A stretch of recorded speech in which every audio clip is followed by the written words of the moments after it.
Ah, passeu, que estava esperant-vos. Aneu espai, que ho tenim tot pel mig i no tropeceu.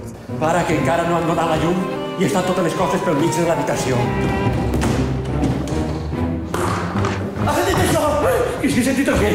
Una veu que deia... Veient la porta! Ah, no us havia avisat, però en esta casa passen coses molt estranyes. ¿Por qué no vol quedarse a soles en esta casa?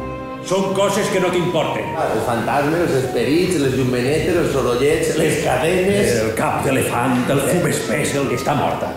Sí, encara està calent. Sí, home, sí, així tots estan morts! Per exemple...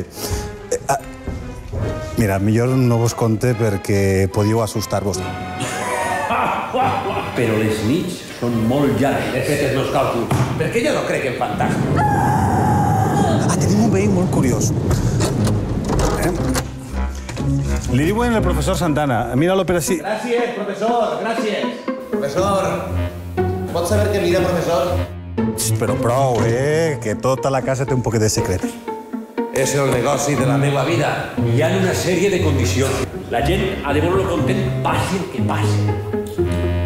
Una hora al matí i una hora per la vesprada deu vostè traure el cap per cada un dels balcons. Es tracta del gran d'Espanya. Estimava amb bogeria una joveneta que se la benefactava, benefotia. Com es diu? Que se la tirava. Si se li fica el monyo blanc, se'l pinta. I si decideix anar-se'n, no ha de dir ni una paraula del que ha vist i sentit en esta casa. Per cert, t'havia dit que anaven fantasmes? Fixa't una miqueta per ahí dalt, que crec que està apareguent-ne uno.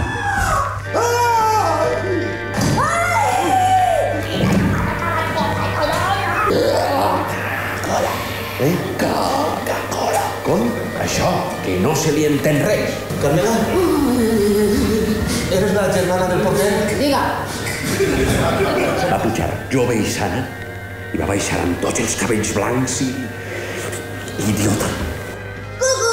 Un poc imbècil. En fi, més imbècil que abans. I el guisantero. Mira cap a baix a la porteria, que està la porteria sola. I tenim també una espècie de pardals estranys. Te recordes la de Hitchcock? Algo semblant.